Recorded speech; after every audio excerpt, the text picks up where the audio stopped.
됩니다. 지난 시간에는 이제 점유권하고 소유권의 일부를 했죠. 점유권은 물건을 사실상 지배하는 데 인정되는 권리. 이때 사실상 지배라는 것은 정당하냐 부당하냐를 따지지 않는다라는 의미고. 근데 예외가 있었죠. 관념적 점유라고 상속인의 점유, 간접 점유, 점유 보주자가 있었습니다. 그중에 이제 간접 점유는 임대인처럼 물건을 사실상 지배하지 아니함에도 불구하고 점유권이 인정되는 경우를 말했죠. 그다음에 점유태양이라는 개념이 나왔고, 점유태양이 뭔지를 이해하신 다음에 우리 민법에 6종류의 점유태양이 있으며, 이 점유태양에 대한 추정 규정이 197조 1항과 198조가 있었습니다. 두 개 합쳤을 때 점유태양 6종류 중에서 무과실 점유는 추정이 안 된다라는 거 하고요.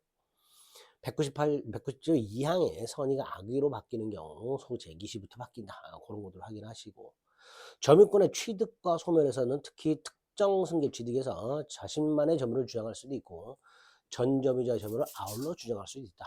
199조. 점유권의 효력과 관해서는 추정력, 점유태양의 추정 말씀드린 거 하고 200조. 점유자가 점유물에 대해서 행사하는 권리는 적법하게 보유한 걸로 추정한다. 동산에만 적용된다. 그리고 이제 중요한 점유자와 회복자와의 관계가 있었죠. 201조 선의 점유자는 과실을 수취한다. 악의 점유자는 과실을 수취할 수 없으며 반환해야 되고, 소비하거나 과실로 수취 못했을 때는 대가를 보상해라. 선이지만 폭력이나 은비 점유자는 악의 점유자와 마찬가지로 과실을 수취할 수 없다. 202조 점유물 멸실 훼손에 대해서 선이이면서 자주 점유자는 이익이 현존하는 데서 배상해라. 악의 점유자는 전손해를 배상해라. 선이지만 타주도 전손해를 배상해라. 203조 선의 악의 자주 타주로 묻지 않고 필요비 유익비 상환을 청구할 수 있다. 과실을 수취한 자는 통상의 필요비 상환을 청구하지 못한다. 유익비는 가액 증가가 현존하는 경우에 청구할 수 있대. 회복자의 선택에 쫓아 증가액 또는 지출을 청구할 수 있는데 법원에 청구해서 상환기한을 허여받을 수 있다. 이런 것들이 기억나셔야 되고요. 점유보호 청구권이라고 204조 점유물 반환 청구권, 침탈당해야 된다. 1년 내 행사라. 출소기간이다. 침탈자의 포괄 승계인 침탈자의 악의의 특별 승계인을 상대로 점유물 반환을 청구할 수 있다. 205조 방해 제거 및 손해배상을 청구할 수 있다. 방해가 종료한 날부터 1년 내에 손해배상을 청구할 수 있고, 역시 출소기간이다. 방해 염려가 있을 때는 방해 예방 또는 손해배상의 담보를 청구할 수 있다. 그리고 207조 간접점유자에게 인정되는 점유보호 청구권과 208조 점유소와 본권의소의 관계, 거기까지. 소유권에서는 특히 소유권의 제한과 관련해서 상린관계 조심하자 그랬고요. 그중에 주의투지토행권을 기억하셔야 됩니다. 219조 유상통권이 있었고요. 220조 무상통권이 있었습니다. 그 정도 일단 기억나시면 되고요.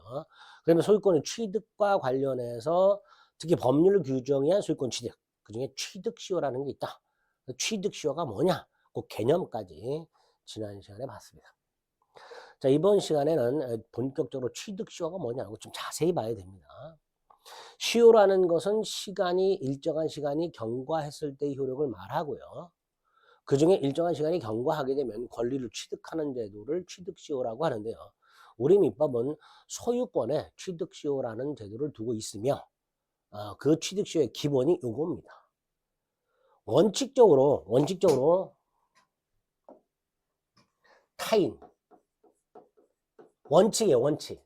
예외적으로 자기 것도 됩니다. 근데 원칙적으로 타인의 동산 또는 부동산을 한 사람이, 점유한 사람이. 근데 여기서 점유태양이 나옵니다. 어떻게 점유할 것인가가 나와요. 이렇게 점유한 사람이 그 점유한 상태에서 5년, 10년, 20년이라는 기간이 경과하게 되면 소유권을 취득하는 제도가 취득시효다라고 이해하시면 되겠습니다. 그냥 소유권의 취득시효를 규정하고 있는데 소유권만 시효 취득할 수 있는 것은 아니에요. 지상권도 가능하고요. 지역권도 계속되고 표현된 지역권을 시효 취득할 수 있도록 되어 있고요. 심지어 법에는 없지만 대법원이 인정하고 있는 분묘기지권이라는 것도 시효 취득이 가능하다라는 게 대법원 판례입니다. 자, 여기서 암기해야 될 게 있습니다. 시효 취득할 수는 없는 권리가 쭉 나옵니다. 그 중에 3개를 암기합니다. 이렇게. 저당권, 점유권, 유치권은 취득시효라는 제도를 통해서는 취득할 수가 없는 권리입니다. 외요하지 마시고요. 암기하세요. 저당권 특히 여러 차례 답으로 출제가 된 적이 있습니다. 자, 일단 이렇게 기본이 되는 개념과 시효 취득할 수 없는 권리를 암기한 상태에서 구체적으로 취득시효 유형을 살펴봐야 되는데요. 우리 심의에서 중요한 건 부동산 소유권의 취득시효입니다. 여기 245조입니다. 물론 동산 소유권 취득시효도 뒤에서 간단히 확인할 겁니다. 동산 소유권 취득시효는 246조입니다. 그리고 이 두 놈 공통적으로 인정되는 게 점유취득시효입니다. 점유취득시효라고 부르는 게 있어요. 그 다음 부동산은, 동산에는 없지만 부동산에는 등기부 취득시효라는 것도 있습니다.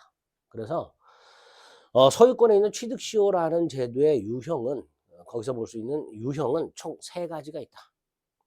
부동산 점유취득시효, 부동산 등기부 취득시효, 동산 점유취득시효. 3가지 중에서 가장 중요한 거, 시험의 90% 정도를 차지하는 게 부동산 점유취득시효입니다. 나머지 10%가 부동산 등기부 취득시효고요. 동산 소유권 취득시효는 거의 우리 시험에서는 출제가 안 됩니다. 그래서 동산 소유권 취득시효는 나중에 조문만 확인하시면 됩니다. 자, 그러면 부동산 소유권의 취득시효를 보겠습니다. 245조. 1항과 2항 두 개가 있죠. 1항이 바로 점유취득시효입니다. 2항이 등기부 취득시효고요. 자, 구체적으로 이게 뭘 의미하는가, 또 이게 인정이 된다면 어떤 요건이 필요하며 그렇게 요건을 갖추었을 때 어떤 효과가 발생하는가는 찬찬히 보기로 하고요. 조문을 먼저 정확하게 숙지합니다. 1항이 부동산 소유권 취득시효라고 그랬죠. 자, 일단 이렇게 부동산을 점유하는 자라고 되어 있으니까 일단 부동산을 점유를 해야 되죠. 근데 그 점유를 어떻게 해야 되느냐? 점유 태양이 나온단 말이죠. 첫째, 20년 이상 계속 점유해야 되고요. 소유의 이사로 점유해야 되고요. 이 소유의 이사로 점유하는 걸 우리가 자주점유라고 불렀죠. 평온하게 점유해야 되고요. 공연하게 점유해야 됩니다. 즉, 점유 태양 6개 중에서 4가지를 요구하고 있습니다. 선의점유, 무과실점유는 요구하지 않아요. 4가지 20년간 계속해서 소유의 이사로 평온하고 공연하게 원칙적으로 타인의 부동산을 점유한 사람은, 두 번째, 바로 소유권을 취득하는 게 아니라 등기를 함으로써 소유권을 취득하도록 하고 있습니다. 즉 245조 1항은요 법률 행위가 아니라 법률 규정에 의한 부동산 소유권 취득이에요. 따라서 187조에 의해서 등기가 필요 없어야 되지만 예외적으로 등기를 요구하고 있습니다. 그래서 245조 1항은 187조의 예외다, 이렇게 보통 이해합니다. 자, 이 항은 등기부 취득시효인데요. 등기부 취득시효는요 역시 부동산을 점유하는 게 기본입니다. 근데 이 사람이 소유자로 등기까지 되어 있어야 돼요. 그러니까 2가지 요건을 갖춰야 돼요. 1항은 점유만 하면 되는데요. 2항은 점유하고 앤드 소유자로 등기까지 되어 있어야 됩니다. 근데 이 사람이 소유자가 아니에요. 다시 말해서 이 등기는 유효 등기가 아니라 무효 등기다, 일단 이렇게 생각하셔야 돼요. 근데 그 사람이 20년이 아니라 10년간 계속 점유해야 되고요. 소유의 이사로 점유해야 되고요. 평온하고 공연하게 점유해야 되고요. 여기서 플러스 선이면서 무과실이어야 돼요. 즉 점유태양의 유형 6가지를 다 요구하고 있습니다. 그래서 1항은 점유취득시효 20년, 2항은 등기부취득시효 10년입니다. 자, 조문 확인했죠. 그리고 구체적인 요건들을 살펴봅니다. 1항, 2항, 또 246조 다 공통적으로 필요한 요건들. 누가 할 수 있느냐? 당연히 권리주체인 자연인 법인 가능하겠죠. 여기에 더 나아가서 우리 대법원은 권리 능력이 없는 사단이라든가 대표적으로 종중이 있습니다. 종중. 법인 설립 등기하지 아니한 단체. 다시 한번요. 법인 설립 등기하지 아니한 단체. 이게 권리 능력 없는 사단이라고 부르는데 대표적으로 종중 등이 있습니다. 이것도 된답니다. 또 국가나 지방자치단체도 시효취득의 주체가 될 수 있다라는 게 대법원 판례입니다. 두 번째, 객체는 원칙적으로 타인의 부동산 또는 동산인데 이 중에서 고개를 갸우뚱하게 하는 것들이 있어요. 이런 것들도 가능한가? 그래서 대법원까지 가서 대법원이 된다 안 된다라고 판결해 준 것들이 있습니다. 그러니까 이런 것들은 대법원의 판결이니까 여러분들이 그냥 직관적으로 암기를 하셔야 됩니다. 먼저 기억, 이름을 알 수 없는 자의 소유물, 그게 성명불상자입니다. 이름을 알 수 없는 자의 소유물. 또 자기 거도 된답니다. 원칙이 타인 부동산인데요. 예외적으로 내 거도 된대요. 이거는요. 예를 들어서 내 건데 내 땅인데 남의 이름으로 등기가 돼 있을 때 이거를 그 등기된 자하고 내가 내 거다. 등기한 자는 아니다. 내 이름으로 등기했으니까 내 거다라고 다툼이 생겼을 때 등기한 자가 이길 가능성이 높아요. 왜냐하면 등기의 추정력이라는 걸 우리가 봤잖아요. 그러니까 나는 분명히 내 건데도 불구하고 다른 사람의 이름으로 등기가 되어 있다면 이게 내 거라는 걸 증명하기가 굉장히 어렵단 말이죠. 그때 내가 만약에 20년 이상을 점유하고 있었다면 차라리 취득시효를 주장하는 게 더 낫습니다. 소송에서. 그래서 자기 소유 부동산도 된다라는 게 판례고요. 일필토지 일부도 됩니다. 일필토지 전체가 아니라 그 일부를 20년간 점유하면 그 일부만 이전 등기를 청구할 수 있다는 게 판례예요. 다만 이 일필토지 일부에 대한 취득시효는 점유 취득시효만 가능합니다. 아까 등기부 시효는요. 소유자로 등기가 되어 있어야 된다 그랬잖아요.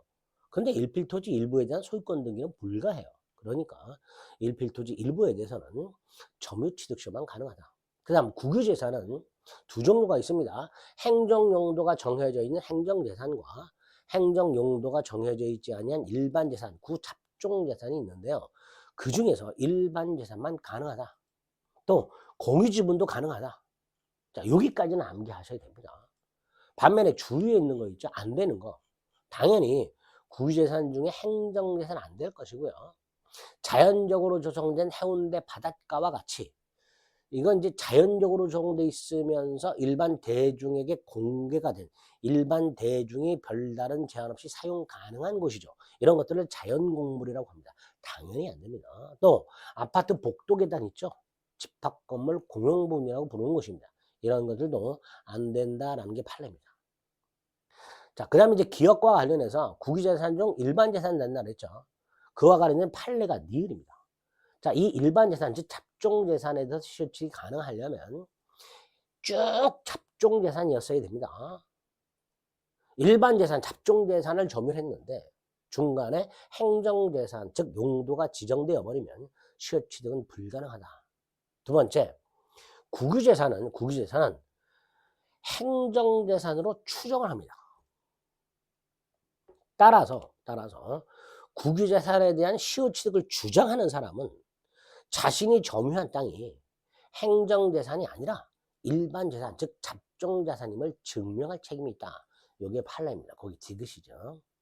그 다음 공통요건이 뭐였어요? 이건 동산도 마찬가지입니다. 일정 기간 이상 계속 점유하는 게 공통요건이죠. 다만 기간이 5년 있고 10년 있고 20년 있습니다. 그 다음 부동산이든 동산이든 공통적으로 또 요구되는 게 뭐예요? 소유의 이사로 점유해야 되고요. 평안하게 점유해야 되고요. 공연하게 점유해야 됩니다.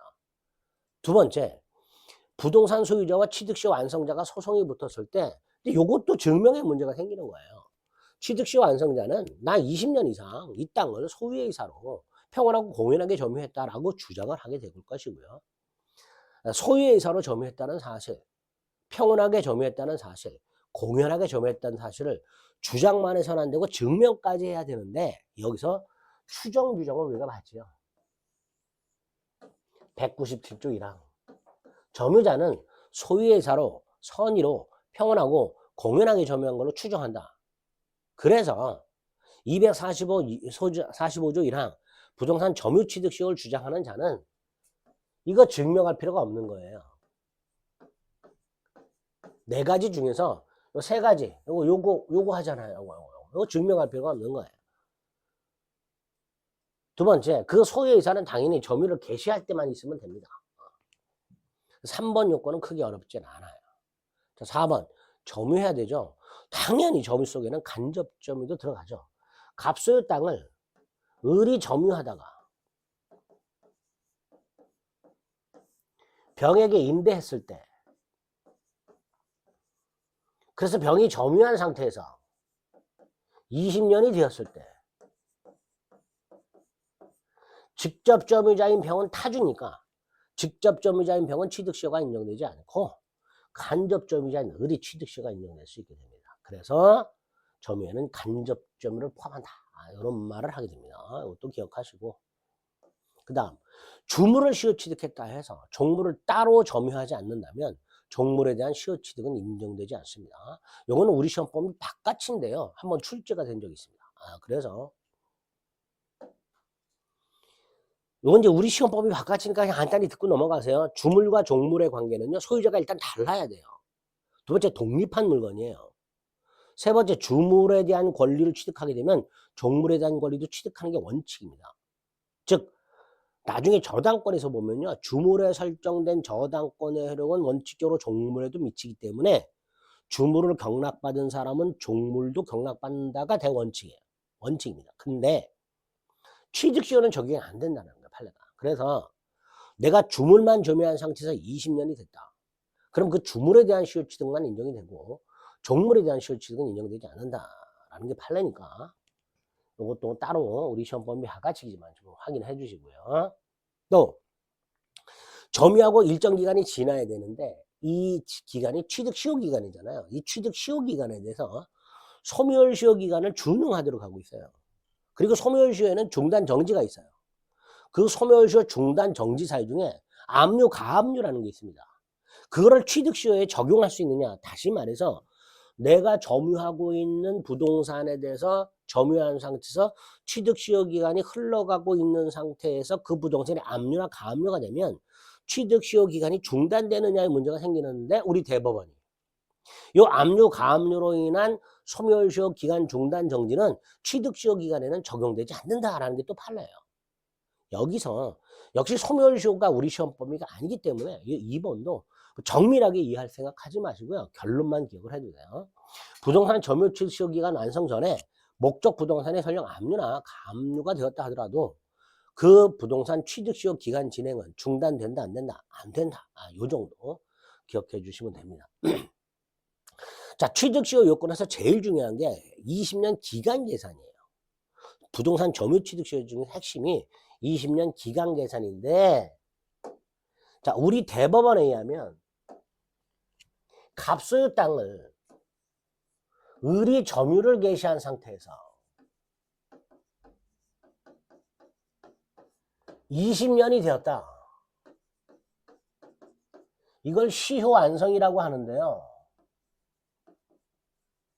이때 을이 20년의 계속 점유를 추정받으려면 20년의 계속 점유를 추정받으려면 언제와 언제 점유 사실을 인정받아야 되느냐? 우리 198조에 의하면 특정 두 시점의 점유 사실을 인정받아야 계속 점유를 추정한다고 되어 있으니 을이 20년간 계속 점유를 증명을 해야 될 때 그 계속 점유를 추정받으면 되니까, 결국 추정받으려면 20년간 계속 점유했다는 걸 직접 증명할 필요가 없이 특정 두 시점의 점유 사실만 인정받으면 20년 계속 점유를 추정받는단 말이에요. 여기서 특정 두 시점이 언제와 언제냐? 우리 대법원 원칙 최초 점유를 한 날과 그때부터 20년이 되는 날, 요거를 말한다라는 게 판례예요. 다시 말해서 을이 현재 점유하고 있는 때를 기준으로, 우리 현재 부동산을 점유하고 있는 때를 기준으로 20년을 역산해서 기산일을 임의 선택할 수가 없다라는 게 판례입니다. 그게 대원칙이라는 거예요. 다만 예외가 두 개가 있어요. 그 중에 하나가 뭐냐? 을이 갑소유 땅을 점유하고 있는 동안에 등기 명의자, 이 부동산에 대한 등기가 갑의 이름으로 되어 있을 텐데 그 사람의 변화가 없는 거예요.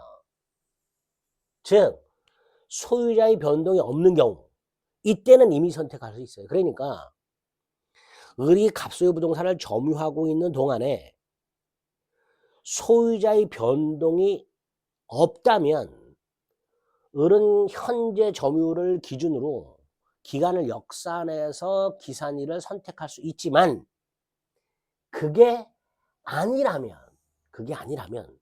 소유자의 변동이 있다면 중간에 이 부동산에 대한 소유자가 값에서 뭐 병으로 바뀐다는 등 소유자의 변동이 있다면 최초 점유 개시일부터 기산을 하고 따라서 현재를 기준으로 20년을 역산해서 임의로 기산일을 선택할 수는 없다. 이게 대원칙이라는 거 잊지 마세요. 자, 원칙이죠. 그럼 예외 뭐예요? 소유자 변동이 있다면, 없다면, 소유자 변동이 없다면 기산을 선택할 수 있다. 이렇게 되겠죠. 또 하나가 2번인데요. 2번은 정확하게 이것도 숙지하셔야 돼요. 을이 20년 시효가 완성이 된 때부터 20년 시효가 완성됐어요. 완성이 되기 전이 아니라 완성이 된 후에 갑소유 땅을 을이 20년 이상을 점유하고 난 이후에 소유자가 제3자에게 넘어가요. 소유자가 바뀌어. 이렇게 소유자가 변동이 됐는데 그 소유자가 변동이 된 그 시점에도 여전히 을이 점유를 하고 있고 그 부동산을, 그리고 그 소유자가 변동이 된 때를 다시 기준으로 해서 또 20년이 경과된 경우, 요 경우를 우리 대법원이 2차 취득시효라고 불러요. 이렇게 2차 취득시효가 완성이 되면 최초 점유를 한 때가 아니라 의뢰시효가 완성이 된 후 소유자가 변동이 된 요때를 새로운 기산점으로 해서 2차 취득시효를 주장할 수 있다. 이렇게 판례가 보고 있습니다. 그래서 원칙이 최초 점유를 개시한 때부터 기산해라. 근데 예외가 2개가 있다. 그 중에 하나는 소유자의 변동이 없다. 그때는 기산일을 임의로 선택할 수 있다. 또 하나, 시효 완성 후에 소유자가 바뀌었고 그때부터 다시 20년이 경과가 됐다면 그 소유자가 변동이 된 때를 새로운 기산점으로, 소유자가 변동이 된 때를 새로운 기산점으로 해서 2차 취득시효를 주장할 수 있다. 요 부동산 특히 점유 취득시효에서 20년 기간 계산에 대한 내용들을 잘 봐주셔야만 됩니다. 그 다음에 이제 부동산 점유 취득시효가 완성이 됐다. 갑소유 부동산은 을이 20년 이상을 점유함으로써 시효가 완성이 됐다. 그러면 아까 조문에서 봤죠. 바로 소유권을 취득하는 것이 아니고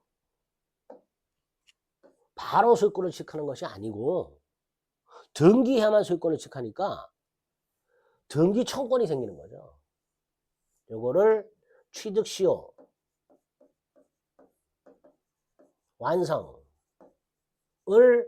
이유로 하는 이전, 등기, 청구권, 보통 뭐 이렇게 부릅니다. 취득시효 완성을 이유로 하는 이전 등기 청구권. 이 취득시효 완성을 이유로 하는 이전 등기 청구권을 둘러싸고 이제 문제가 몇 가지 생기는 거예요. 그건 이제 뒤에서 볼 겁니다. 어쨌든 부동산 점유 취득시효 완성이 되면 바로 소유권을 취득하는 게 아니라 이전 등기 청구권이 생기는데 요거 먼저 기억하세요. 시효 이익이라고도 부르고요. 판례에 의하면 이걸 시효 이익이라고도 부르고요. 시효 완성의 효과 이렇게도 부릅니다. 시효 이익이라고도 부르고 시효 완성의 효과라고도 부른다. 이걸 이제 머릿속으로 일단 기억하시고, 두 번째, 이거 등기청권이잖아요. 등기청권은 채권적인 게 있고 물권적인 게 있다 그랬잖아요. 그건 뭘까요? 채권적이에요. 채권적. 왜? 등기하기 전에는 아직 소유권이라는 물권을 취득하기 전이잖아요. 그러니까 등기하기 전에는 단순히 이전 등기를 청구할 수 있는 권리만 가지고 있는 거예요. 즉 채권만 가지고 있는 겁니다. 어쨌든 채권적 청권이다. 이런 걸 일단 머릿속으로 먼저 기억을 하신 다음에, 그 다음에 좀 전에 시효 완성만으로는 소유권을 취득하지 못하고 반드시 등기해야만 된다고 그랬잖아요. 그러니까 내가 20년을 점유한 땅이 설령 미등기 부동산이라 하더라도 20년 기간 완성만으로는 소유권을 취득하지 못합니다. 그래서 만약에 내가 20년을 점유한 부동산이 미등기 부동산이라면 그 부동산에 대한 진정한 소유자가 있을 거 아니에요. 그 소유자 이름으로 먼저 보존 등기를 하고 내 이름으로 이전 등기를 해야만 소유권을 취득한다라는 거예요. 어쨌든 동그라미 1번 꼭 기억하셔야 되고요. 2번 점유취득시효를 원인으로 하는 소유권 취득은 원시취득이에요. 그리고 보통 원시취득은 등기법상 보존 등기를 하게 됩니다. 그런데 이거는 이전 등기를 한다는 거 기억하시고. 3번 부동산 점유취득시효가 완성이 되면 점유자는 이전 등기 청구를 취득하게 되고요. 채권적이라고 그랬죠. 자, 채권적 청구는요. 원칙적으로 10년의 소멸시효에 걸린다 그랬어요. 그런데 우리 대법원 만에 하나 그 점유취득시 완성자가 그 부동산을 20년 이상 계속 점유하고 있었던 그 부동산을 여전히 점유를 계속하고 있다면 부동산 매수인하고 똑같이 소멸시효에 걸리지 않는다. 이렇게 말을 해요. 소멸시효에 걸리지 않는다. 갑수요 땅을 을이 20년 이상을 점유한 상태에서, 그래서 이전 등기 청구권이 생긴 상태에서 을이 계속 점유하고 있다면 그 이전 등기 청구는 소멸시효에 걸리지 않는다. 이거 하나 꼭 기억하셔야 되고요. 두 번째로 을이 만약에 자신의 등기를 하지 않은 채 미등기 전매를 하고, 미등기 전매할 수 있죠. 미등기 전매를 하고 병에게 점유를 넘겨줬을 때, 우리 부동산 매수인의 경우에는 매수인 스스로 점유하고 있는 경우와 미등기 전매를 통해서 점유를 넘겨준 경우 둘 다 소멸시효에 걸리지 않았잖아요. 근데 점유측시효는 여기서 달라져요. 점유측시효에서는 스스로 점유하고 있을 때는 소멸시효에 걸리지 않지만 미등기 전매를 하고 점유를 넘겨줌으로써 점유를 상실하게 되면 을이 그때부터 10년의 소멸시효에 걸린다. 이게 판례예요. 꼭 기억을 해 주셔야 됩니다. 다음 4번 이 점유취득시 완성을 이유로 하는 이전등기 청구를 누구를 상대로 하는가? 누구한테 이전등기를 청구하는가? 꼭 기억하세요. 20년이 되는 날 소유자. 이거를 시효 완성 당시의 소유자라고 합니다. 20년이 되는 날 소유자. 갑소유 땅을 을이 점유를 개시해서 20년이 되었다. 그날 소유자. 따라서 20년이 되기 전에 갑이 병한테 땅을 팔았다. 그럼 20년이 되는 날 소유자는 병이니까 병을 상대로 이전등기를 청구할 수 있다. 반대로 20년이 된 후에 갑이 병한테 팔아먹었다. 그러면 을은 병을 상대로는 이전등기 청구를 못한다. 이렇게 됩니다. 요거 머릿속에 꼭 기억하셔야 돼요. 그게 4번입니다. 그래서 4번 두 번째 줄을 보면 이렇게 돼 있죠. 점유에 의한 시효취득자는 시효기간이 완성되기 전에 등기 명의를 취득한 자. 여기서 요놈의 요거고. 을이 20년이 되기 전에 갑으로부터 땅을 사서 소유권 등기를 넘겨받은 요 병에게는 시효취득을 주장할 수가 있는 거예요. 취득한 자에 대해서는 시효취득을 주장할 수 있는 거야.